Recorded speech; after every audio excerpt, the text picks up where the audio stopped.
En esta clase voy a darte una serie de referencias, líneas en la arena. Referencias que de alguna manera u otra te pueden ayudar en los modelos de negocio que hemos visto en las clases anteriores.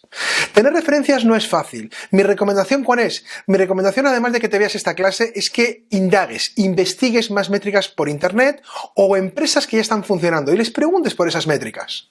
Es importante porque en ocasiones tener referencias nos ayudan a saber si estamos yendo por el buen camino o no.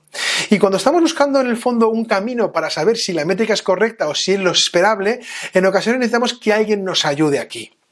Yo ahora te voy a dar una serie de referencias, es muy básicas, ¿de acuerdo? No son nada especial, pero es un primer paso. Dedica tiempo a investigar esto y dedica tiempo a buscar líneas en la arena, referencias que te ayuden a saber si vas por el buen camino. Pero bueno, tenemos algunas que son muy evidentes. Algunas, por ejemplo, te voy a poner una muy clara, ¿no? Si, por ejemplo, cada mes pierdes el 5% de tus clientes, en 3 años habrás perdido, o solo te quedará, mejor dicho, el 16% de tu cartera de clientes. Aunque sea un dato relativo, es muy claro que perder un 5% de clientes cada mes es una tasa de pérdida altísima. Fíjate, si solo cambiara del 5% al mes al 1% al mes, al final de esos mismos 3 años tendría todavía en mi cartera el 70% de nuestros clientes. Así que una métrica para atacar es la pérdida de clientes. Pasar del 5% al mes al 1% al mes es la diferencia entre desaparecer y seguir funcionando. Así que ya te pongo una línea muy evidente en la cual tenemos que tener cuidado. ¿Cómo perdemos clientes en nuestros productos y servicios, en nuestras startups, en nuestras empresas? Pero hay otras métricas que no son tan claras, ¿de acuerdo? Hay métricas que en el fondo no sabemos muy bien dónde está el punto de referencia. Esto muchas veces ocurre cuando estamos haciendo las primeras entrevistas, ¿no? La primera pregunta que me hacen muchos emprendedores es: Néstor, ¿cuántas entrevistas hago para empezar? Yo pongo una referencia y digo los siguientes datos. Ya te los dije la semana de entrevistas, pero en general me gusta que sean entre 20 a 50 entrevistas cuando es a consumo, y cuando son a negocios, cuando son a empresas o servicios, no menos de 10, de 5 a 10 entrevistas. Así que te pongo una referencia. Y en muchas ocasiones algunos emprendedores me dicen: bueno, ¿y cómo considero que realmente una hipótesis está validada a través de las entrevistas? Bueno, veremos que hay probabilidades bayesianas y se puede calcular todo esto por tendencias y probabilidades bayesianas. Ya lo vimos la semana que hablamos sobre las entrevistas y saber cuándo una hipótesis es validada o no, pero también son referencias que nos ayudan a nosotros. Pero también tenemos algunas con respecto a modelos de negocio. Por ejemplo, si estás en un modelo de negocio de e-commerce, si eres un minorista, la tasa que sueles tener de conversión es del 2%. El 2% es, digamos, floja o baja. Una muy buena es el 10%. Así que unas tasas de conversión en un e-commerce, la gente que entra en tu página versus la gente que te compra, está entre el 10% y el 2%. Si estás por debajo del 2%, lo estás teniendo bastante mal. Por encima del 10% es algo espectacular. ¿Vale? Por cierto, otra métrica que te va a interesar: el 65% de las visitas que empiezan en el funnel de compra acaban abandonando. Esto es alto, pero no te preocupes porque es una métrica razonablemente típica. Empiezan a comprar y el 65% no acaban la compra. Si tuvieras un modelo de negocio de software como servicio, ¿te acuerdas que lo vimos? Hay una serie también de referencias que te pueden ayudar. Por ejemplo, cuando pides una tarjeta de crédito para que la gente se suscriba en el servicio, aproximadamente tenemos unas altas de entre el 0,5% al 2%. Si esa misma pregunta la hacemos sin preguntar por la tarjeta de crédito, las altas se disparan entre el 5% al 10%. Así que cuida mucho dónde pones pedir la tarjeta de crédito. Si es en el modelo free, en un freemium, mi recomendación es que no pidas nada al principio para tener muchos frees y que la pidas justo en el momento en el cual estás seguro que el cliente ya quiere comprarte la parte premium. Si la pudieras muy al principio, incluso para una persona que no quisieras cobrarle, simplemente recoger la tarjeta de crédito, vas a tener un problema porque muchos se paran ahí y tu tasa de conversión estaría entre el 0,5 y el 2%.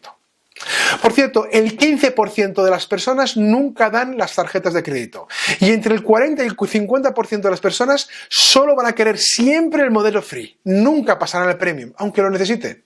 Por cierto, el 40% de las personas se olvida de pagar el siguiente año cuando no es un pago recurrente. Así que mucho cuidado, puede ocurrir que cuando tengas que renovar todas tus cuotas anuales o mensuales tengas una caída importante. Esto ocurre cuando el cliente tiene que de manera proactiva accionar el pago. Así que te recomiendo que sean automáticos los pagos sobre tarjeta. Por cierto, es muy típico tener unas tasas de pérdidas del 15%. Es anuales. Digamos que te pongo una referencia, ¿de acuerdo? Me gusta tener una tasa de pérdida de 0, pero si un emprendedor viene muy nervioso diciéndome que tiene una tasa de pérdida anual del 13%, bueno, a mí no me sorprende enormemente. Me preocuparía una del 20 o del 25%.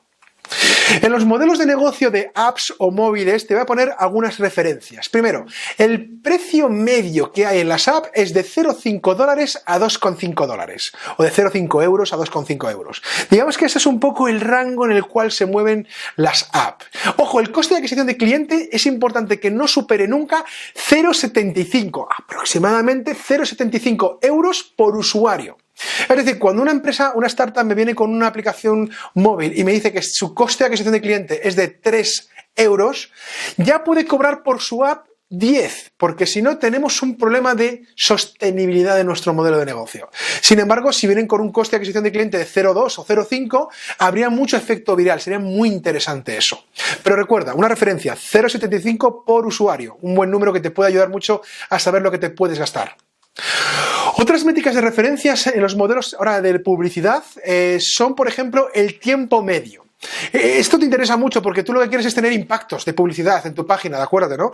Así que el tiempo medio de usuario es algo que tienes que medir. Te voy a dar una referencia. En general tiene que ser al orden de los 90 segundos. 90 segundos es un tiempo razonablemente bueno. Por debajo estaríamos necesitamos crear más engagement con el cliente para que esté más tiempo. Por encima siempre es bueno, pero como mínimo te pediría esos 90 segundos. Los anuncios más relevantes tienen que conseguir aproximadamente el 5% de los clics. Es decir, que realmente el 5% de las personas cliquen en ese banner.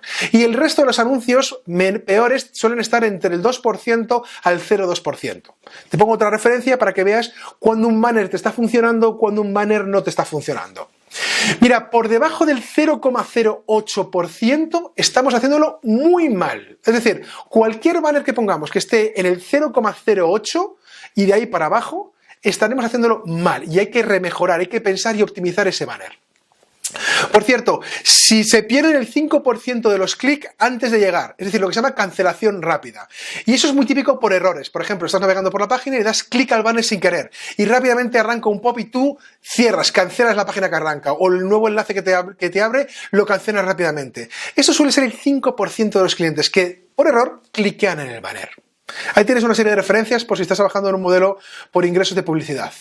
Si tu modelo de negocio es creadores de contenidos, algunos datos de referencia. Primero, suelen pasar una media de 17 minutos al día una persona que genera contenidos. Alguna referencia, hay bastante tiempo.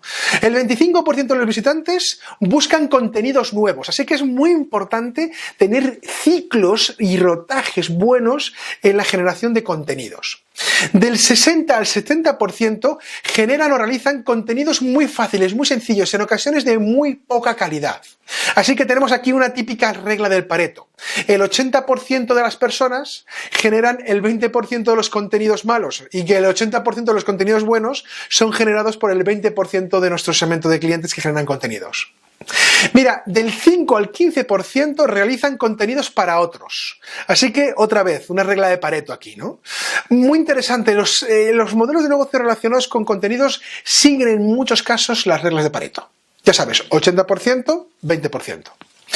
Y por último, los modelos multiplataforma. Si tu negocio, tu idea de negocio está en los modelos multiplataforma, tengo pocas métricas de referencia, pero te voy a dar una que te va a ayudar mucho. Céntrate y tendrás siempre el top 10 de compradores y el top 10 de vendedores. Y los tendrás muy diferenciados. Te darás cuenta que aquí también ocurre una regla del Pareto. Es decir, hay un 20% de los clientes que te generan el 80% de las compras y un 20% de proveedores que te hacen el 80% de los engagement de compras, de las ventas, ¿no? Así que muy atento con este top 10 de compradores, top 10 de vendedores. Y además monitorízalos bien y contrólalos bien. Entrevistas, encuestas, que sean los primeros early evangelists de tus mejoras. Es muy interesante esto como referencia. Bueno, ya sé que esto te ayudará de manera relativa a tener unos primeros números, pero mi recomendación, ¿cuál es? Mi recomendación es que busques por internet o con otras empresas otros datos de referencia que te ayuden a saber dónde estás y que te ayuden en tu camino por el desierto a saber dónde están las líneas en la arena.